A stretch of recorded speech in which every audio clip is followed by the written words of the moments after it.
KUTV to keep you informed on the 29th day of December. It is officially a countdown to the new year, and I do hope the holidays are treated.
Apologies for the technical sound error. My name is Yvonne, Kemuma on the sign language interpretation. I'm in the company of Naomi Ombui. It is a countdown to the new year, and I do hope your holidays are coming along just nicely. For now, let's start with the stories.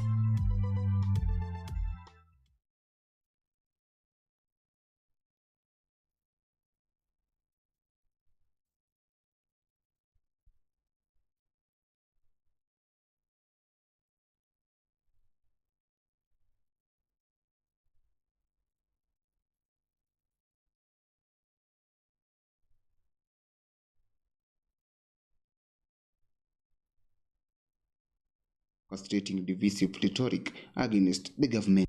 Cabinet Secretary for Public Service, Human Capital Development and Special Programs Geoffrey Ruku has dismissed the opposition's one-term narrative as meaningless politics motivated by hatred rather than progress, accusing Rigathi Gachagua, the impeached former deputy president and DCP leader, of orchestrating divisive rhetoric against the government.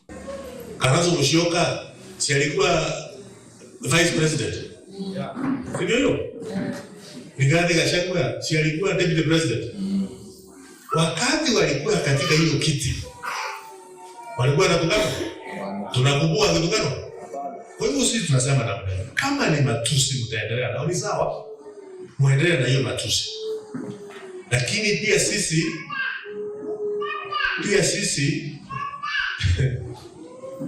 siku hizi nasema kitu inakoroga inageuka. Pia sisi kuna vile tunaweza sema. Ruku identified communities that had previously lacked basic infrastructure, pointing out that significant government investment had already been made in areas that had neither electricity nor tarmac roads prior to President Ruto taking office. Ruku claims that despite these advantages, locals in these places are still encouraged to shout one term, which demonstrates the depth of animosity that has been fostered against the administration. Mimi nasema namna hii nimeona. Unaenda kufanya kampeni kwa kijiji ambao haikuwa na stima for 62 years. Yule ambaye ameweka stima ni William Ruto kijiji yote. Na unaenda hapo naambiwa wanta. Umesimama kwa barabara ambao haikuwa na rami, tuma tango imewekwa rami. Ukienda hapo kwa hiyo barabara unaambiwa wanta. Sasa it has time that it's no longer about development. It's about hatred. And this hatred has been organized systematically by one person called Rigathi Gachagua. At the same time, Ruku took a swipe at Gachagua, accusing him of promoting divisive politics that threaten unity in the Mount Kenya region. Wewe wa Munyoro, tunakuambia namna hii. Hautatukulia kwa mfuko kama njugu karanga. We are not stupid. We are not fools. Sisi si wajinga. We are not fools. Na yule anasema ati tunafukuza, hakuna mtu tunafukuza. Wewe ukue ni Mkikuyu ambaye anaishi Kemuma. You deserve better. CS Ruku has now been seen as a political influencer in favor of the government. However, he continues to face criticism from leaders in the region for his earlier sentiments of splitting the mountain into two. Edwin Nyamo, KUTV. Thank you, Edward Nyamo, for that report. Now we carry on to the weather forecast, where heavy rainfall exceeding 20 millimeters in 24 hours is set to continue over the highlands east and west of the Rift Valley, including Nairobi, the Lake Victoria Basin, and the southern coastal areas. According to the Kenya Met forecast for the 29th and 30th of December, the downpour is forecast to exceed in parts of the southeastern lowlands, intensify to over 30 millimeters, and is expected to ease on the 30th of December. Residents in flood-prone areas have been urged to remain vigilant due to the risk of localized flooding.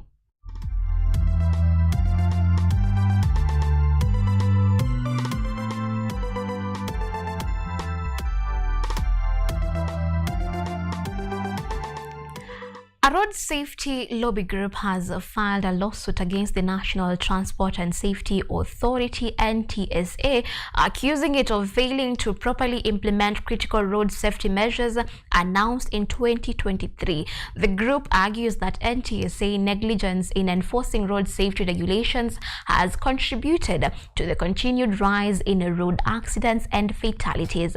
The lobbyists are asking the court to compel NTSA to fully enforce the established safety guidelines, warning that failure to do so is putting the lives of Kenyans at risk.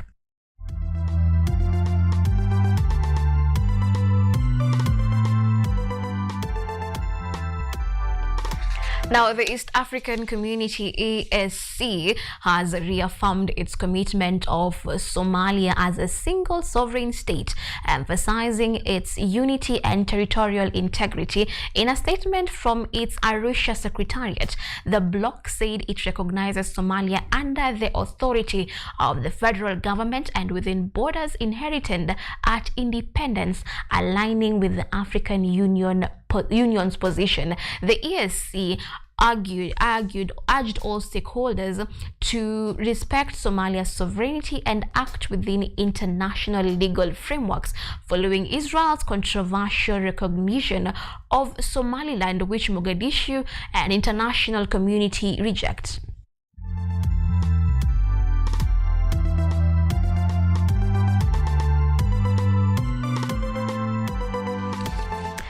Now, let's move on to matters health, and tonight we take a look at multiple sclerosis, which is a chronic neurological disease that often goes undiagnosed for years.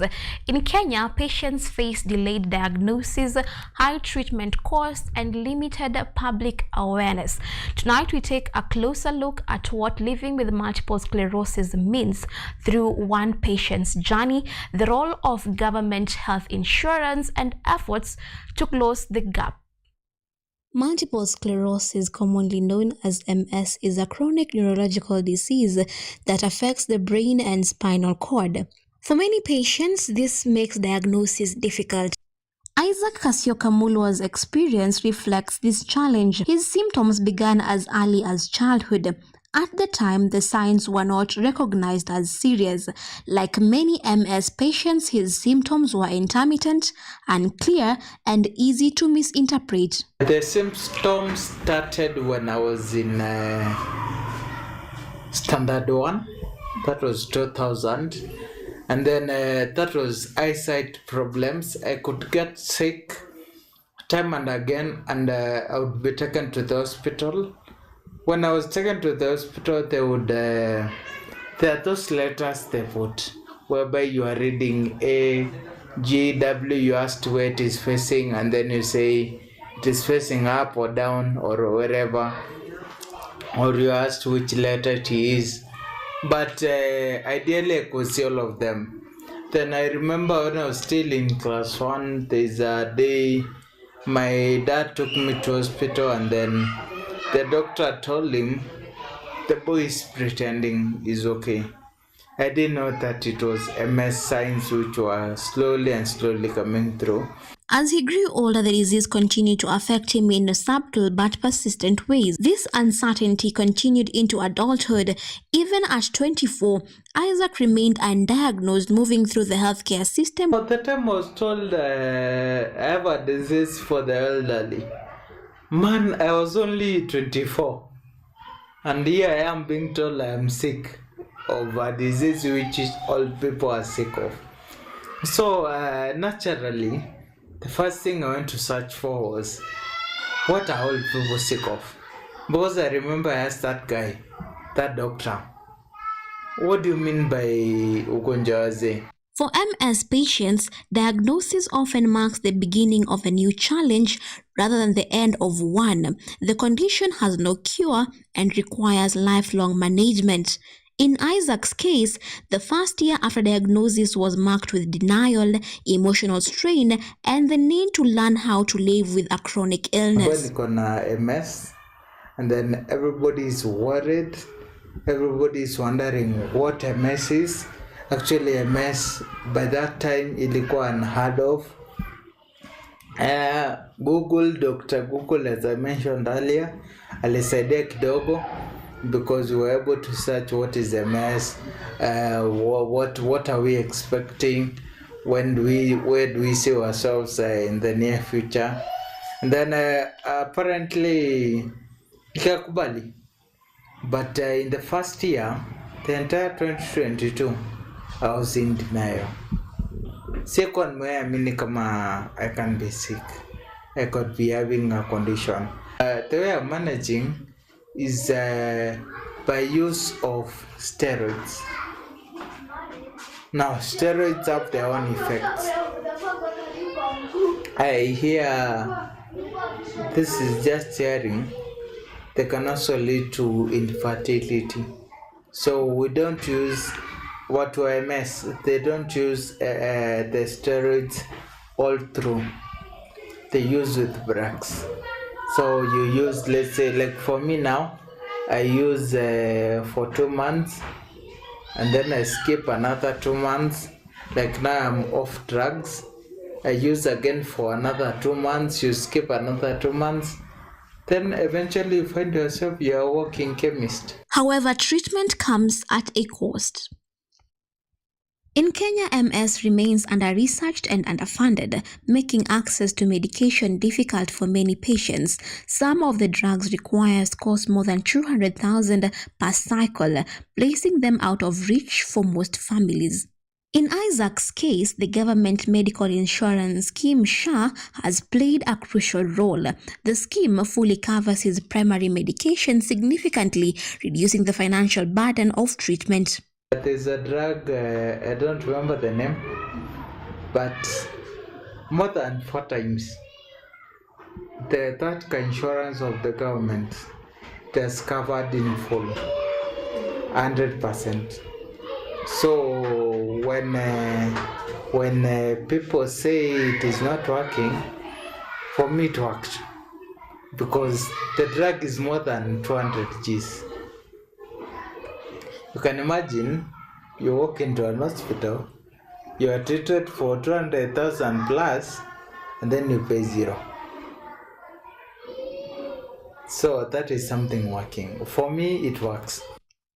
Despite the support, patients still face additional out-of-pocket expenses. It is these gaps that led Isaac to establish the Multiple Sclerosis Kenya Foundation, MSKF. The foundation focuses on raising awareness about multiple sclerosis and supporting patients who are unable to access diagnosis and treatment due to cost. MS being a very expensive disease, you can't run it from pocket. And then it debilitates you. It puts you down. Yani yokuweka chini. It can disable you. Like the way it caused debilitation on my body. So in one way or the other, I became disabled. So starting the foundation, it is to support those people who are not able to go to hospital to get drugs. Those people are not able to get MRIs. Like just getting an MRI in Kenya in a public hospital, I think it's around 24K. 24,000.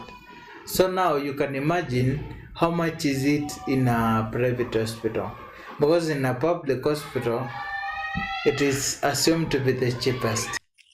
Currently, the foundation relies on donors and well-wishers to run its programs.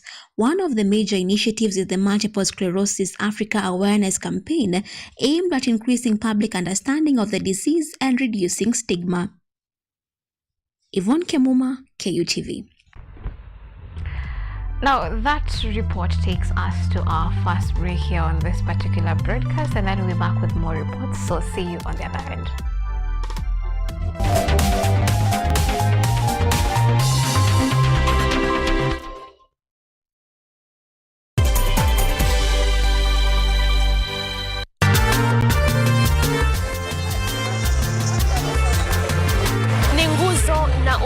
Wa jamii.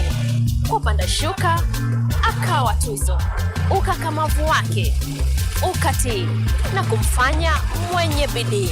Kwa machozi na makeke akabaini jinsi ya kuweni. Huyu ni mwanamke ngangari kwa jinsi alivyo ng'ari. Mimi ni mwanamke mwake. Usikose kutazama kipindi cha mwanamke mwake nami Caroline Kimwele.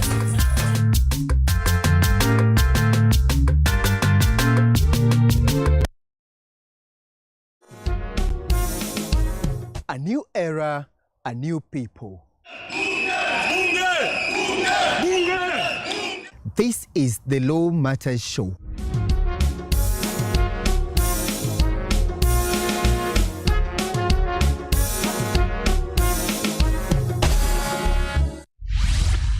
A program that brings you legal sensitization on your television. My statement is written and just the quote the prosecution. I think that this loss is a setback for Raila Odinga. What policy recommendations were fronted by the candidate? With diversity, we demystify important legal issues locally, regionally, and internationally. What Tanzanians. Join me, Elvin Onsongo, as I bring you more insights on law matters. We are looking at social issues. What is the problem? Is it the economy? Is it... Law Matters Show, creating awareness, advocacy, and enhancing lives.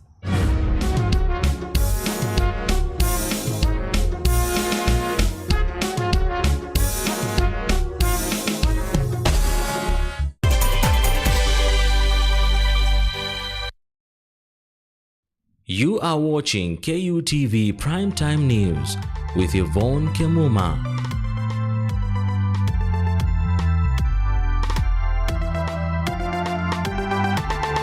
That's right, we are continuing this broadcast with Naomi Ombui on the sign language interpretation. Do engage with us on X at KUTV_Kenya and at Kemuma_Munari. We are streaming live on YouTube at KUTV News Kenya. Let's continue. Now, Principal Secretary for Public Investments and Assets Management, Cyril Odede, has encouraged youths from Migori to register their SACCOs and corporates with the electronic government procurement system to assess county and government tenders. Speaking during the official launch of the Migori County Young Professionals MCYP group at the Migori Teachers Training College, an event that brought together all the graduates from Migori County, Odede said that 30% of all government tenders have always been allocated for the youth and people living with disabilities. The EGP's system aims to reduce bureaucracy and corruption across the county governments and the national government. Let us not. We want to encourage each and every young person find something to fit in so that the government can assist them through that way. We are ready to support them because it is easy to deal with a group than an individual. So many people have been asking how many youths the government has given opportunity. It is ourselves to look for that opportunity before we ask the government. The work of the government is to create opportunity for which the system and the structures are there. What the government has done so far is good for the youth of this country. and 30% has been reserved for the AGPO, women, youth, and people living with disability in all the ministries, state departments, and even in county government. And you remember we were talking about Nyota projects, and I know very well that some of them, the disbursements have been done. They can still use that one to tender for all those we are talking about. And in concluding the year, we'll take a look back at what's been happening throughout the year. And today we take a look at what's been happening in matters education, where the Kenyan's higher education sector was plunged into turmoil after legal challenges halted the newly introduced variable scholarship and loan funding model, VSLF model. The scrapping of the old system destabilized hub financing, leaving thousands of students' education at uncertainty. This was not a sudden storm. Another strike, a red flag. But a gathering of clouds. For years, the government had struggled to sustain the cost of financing higher education amid rising student enrollment and limited public resources. In an attempt to address this, the government introduced a new funding framework by the name Variable Scholarship and Loan Funding Model. So it made sense for us to pay equal fees, and every learner had an opportunity to pursue their cause. There were less cases of harambes, but since the NFM was introduced, every week you are added to a group of a harambe to changisha for a student who is joining campus. This model proposed that students would no longer receive funding automatically. Instead, the support from HELB and government scholarship would be determined by a student's level of vulnerability based on household income and economic background. What you will pay is dependent on what is your level of need. And so it's not like we are here, 20 of us doing education, will pay the same thing. No, you will pay in accordance to what you are entitled to in terms of what is your vulnerability, what is your capacity to pay. In case you're wondering how this came about, I am deliberate, I am intentional, and I am focused on making sure that we have a model that does not again take our university education to where we have it with 120 billion debt. The new varsity model, one of President William Ruto's supposed savior of the then seemingly collapsing model, before its inception began to be entangled into court showdowns. What was meant to be vulnerable student education lifeline support, the differentiated unit cost funding model, soon shifted into a complex experiment. We are saying no to new funding model. And in the middle of the mix of Ruto's die-hard flagship project and the victims, in this case, the students, Higher Education's Loans Board had this to say. Implications of the funding deficit. Number one, massive student dropouts. We envisage a significant number of financially constrained students may be forced to defer or abandon their studies. Due to the piling funding deficit, things were getting from bad to worse. And according to the CS National Treasury John Mbadi, there was only one way out. Public universities to reduce unnecessary administrative costs, and two, measures of staff right sizing and outsourcing of non-core services, and finally, rationalizing satellite campuses and considerations for disposing such assets to offset pending financial obligations, among others. Student intake soon kicked off at various universities, colleges, and TVETs. This was in the midst of the case hearing at the Court of Appeal after the High Court, led by Judge Tamuita, had in 2024 pronounced itself on the case, declaring the new model unconstitutional. We are saying no to new funding model. The intakes at this point would mean that the institutions would soon shut down due to lack of funding, for at this point, HELB through its CEO had sounded the alarm. It was broke. And in this new financial year, we project that the deficit will be 36.1 billion, affecting 468,237 students. And that's where you can see the students are not making as much noise because they got their upkeep money. So the person suffering actually is the institution, the universities and the TVET colleges. And for a long time, we've been telling the government to release our health funds, but they've been taking us through circles. So today we are going to that health office and demand for our money in cash. We all have brown envelopes.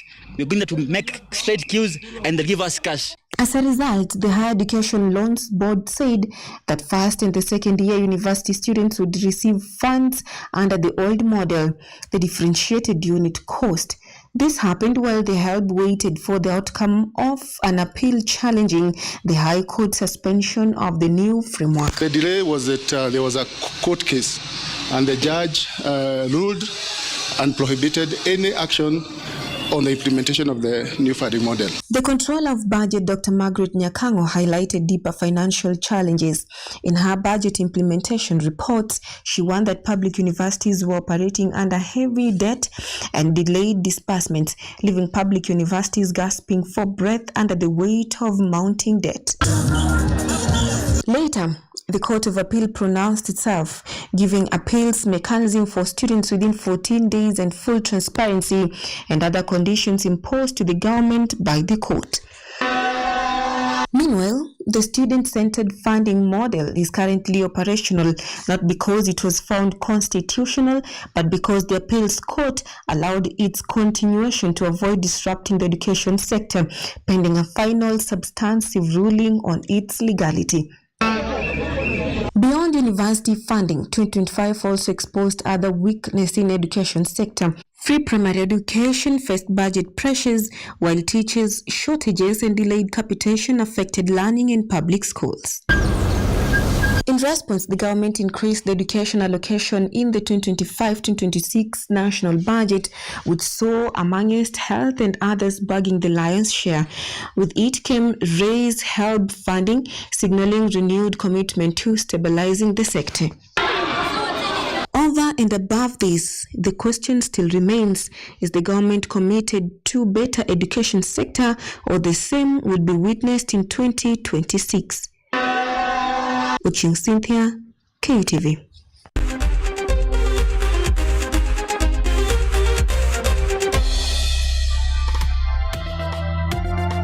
We are getting sporty now in the AFCON updates. The indomitable Lion of Cameroon and the Elephant of Ivory Coast played out to a 1-1 draw in match day 2 of Group F at the Africa Cup of Nations at Stade de Marrakech, leaving everything wide open heading into the final round of the group stage matches.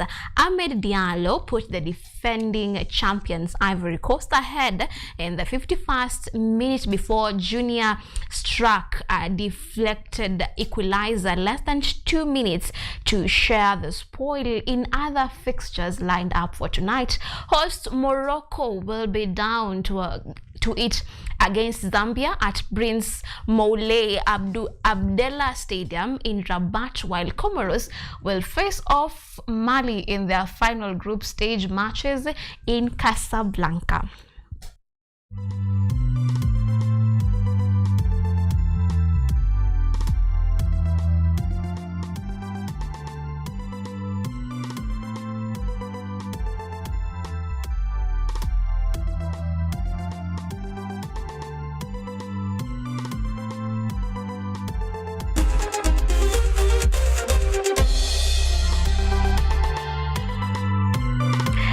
It is a conclusion for this particular broadcast, and many thanks for keeping me company.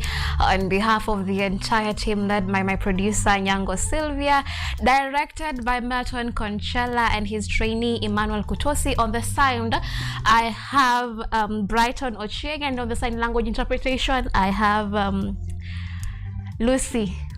I have Naomi Ombu. That is all the time we had for you tonight. It is currently 32 minutes past the top of the hour. My good name is Yvonne Kemuma. Have a good night and see you tomorrow.